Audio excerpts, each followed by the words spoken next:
नाला सुपारा से विरार के कलम राजौड़ी समुद्र तट क्षेत्र में सरकारी और सीआरजेड कोस्टल रेगुलेशन जोन भूमि पर बड़े पैमाने पर अवैध अतिक्रमण किया जा रहा है।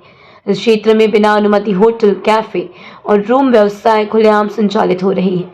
बावजूद इसके बार बार शिकायतें दर्ज कराने के बाद भी वसई तालुका के तहसीलदार और पालघर जिले के जिला अधिकारी द्वारा अब तक कोई ठोस कार्रवाई नहीं किए जाने से स्थानीय नागरिकों में भारी नाराजगी देखी जा रही है।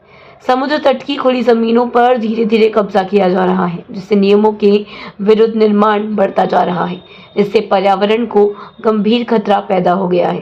स्थानीय नागरिकों और सामाजिक कार्यकर्ताओं का आरोप है कि सीआरजेड नियमों का खुलेआम उल्लंघन हो रहा है, लेकिन प्रशासन मूक दर्शक बना हुआ है। इन अवैध होटल और कैफे के कारण कचरा फैलने, गंदे पानी की निकासी, शराबखोरी और ध्वनि प्रदूषण जैसी कई समस्याएं उत्पन्न हो गई हैं।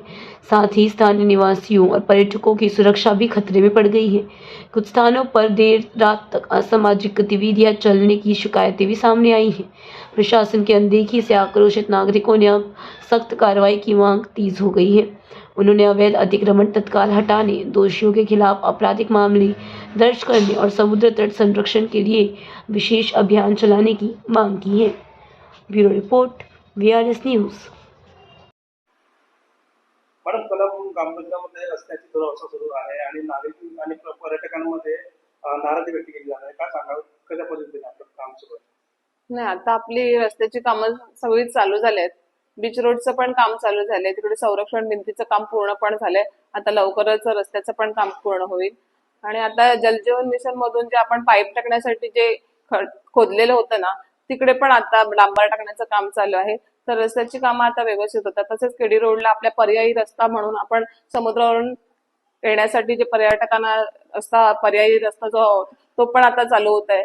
त्याचं पण काम म्हणजे चालू झालंय. नंतर गोलपट्टीचं पण आपलं काम चालू झालंय. तिकडून पण आपण पर्यायी पर्यटक येऊ शकतात, जाऊ शकतात, असं काम चालू झालं. तर रस्त्याची पूर्णच कामं चालू झालेत. त्यामुळे आता रस्त्याचा काही प्रॉब्लेम येणार नाही पर्यटकांना पण आणि प्रवाशांना पण. समुद्रावरती स्वच्छतेच्या जनजागृती कुठे होतात?